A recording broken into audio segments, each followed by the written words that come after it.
There is a mode of playing games this I think is more prevalent amongst many, but I don't normally engage it. The one of all-consuming compulsive play.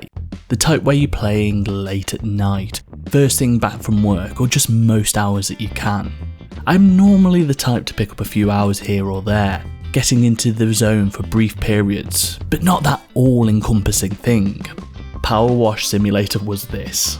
I spent many an evening since it came out on Game Pass washing away the muck-covered town, it cleansing my muck-covered brain in tandem.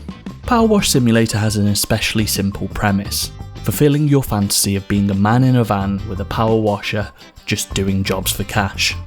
There's no life sim stuff, no need to eat or do business management, you just go from one filthy job to the next, a hero of cleanliness, which I suppose puts you something next to godliness. As I say, there's no worries with this money, it functions purely as a means to getting better power washers and other equipment like soap and nozzles.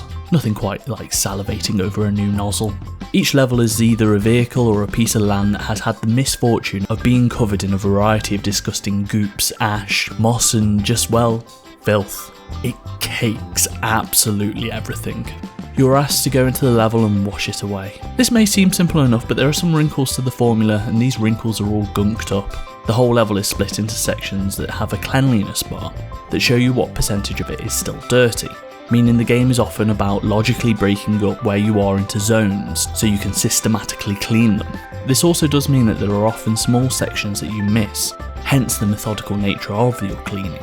You press the tab button and it activates your actual superpower, the ability to make all of this heinous, despicable detritus glow bright orange on the screen, showing you your next target for elimination with extreme prejudice. This moment of realising you've not hit full extrication of your filthy enemy on a section means hitting the tab button again and again to find that elusive corner you've missed. As well as having a general bar for how clean the entire level is, you're also provided with a magical journal that tells you each of the sections of the level and what parts of it are only 99% still clean. To be honest, I'm not even sure if you can move on to further levels without achieving this, as I only went for the complete clean.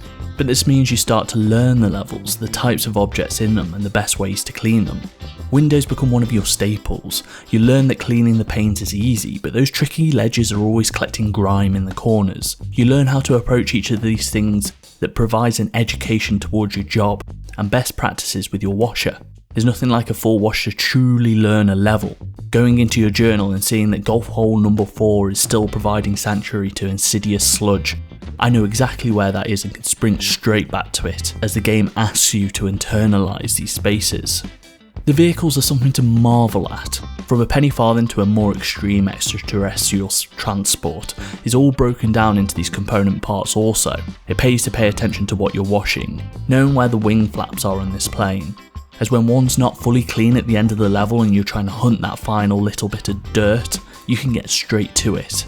The fact that the game actually breaks down these vehicles into the components is so wondrous by the end. They seem to be faithfully done, from big doors to small sensors. The developers must have done a fair amount of research into some of the more technical vehicles you're asked to clean with such exacting finesse. Quite a few of the levels will take multiple hours to clean. They have such a large, daunting scale, but my approach is always to take a small section of the place, get it up to snuff and then move on. I remember being younger and doing some wildlife volunteer work that I was required to uplift and burn an invasive species, Himalayan balsam. I recognise here that I love a job where you can see your progress as you move through it, actualising and changing the space around you, and just having something to look at and go, "I done that," has always been deeply rewarding for me. Which is why I think my attraction to this game has been so great. The ability to see the clean spaces as I go was borderline enrapturing.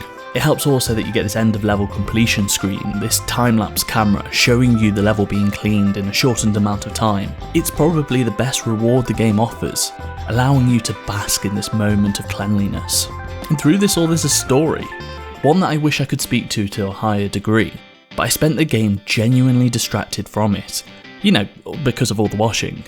I did not even really notice it till towards the end when some of the levels got a bit funkier. But that doesn't mean I didn't pick up on the environmental storytelling. The vehicles grow from that first van you're using, to even a boat that's story critical.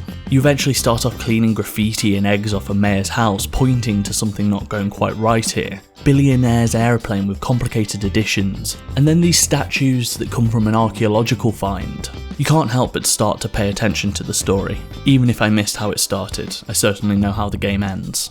This is all to say I really enjoyed what seems like quite a mundane game from the outside. I would easily recommend it, especially if you have a brain like mine. This type of play, it just takes over part of it. Shutting down, it almost provides a release in a way, some off time. But I did mention it was a little compulsive. Games can be all sorts of things to all sorts of people, but this type of play can be really detrimental to some, taking over aspects of your life, cleaning rather than doing some of the basic tasks you should be doing. And I know how odd it is to point out in a fairly silly game, but it's truly something that I think it can take hold with many different genres. I also recognise this feeling from my time with Diablo, MMOs and other games explicitly designed with reward systems that tantalise.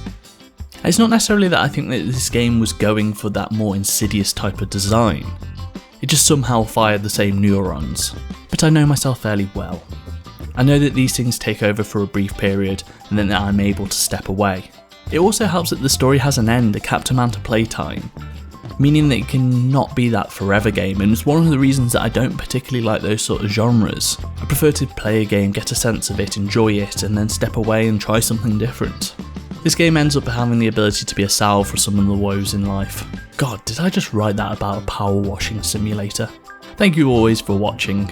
I'm still in a little bit of this catch-up mode because I had COVID recently, but I have a few things in the bank now, so I should be on a steady release at least for a bit until some other live stuff gets in the way, as it always does.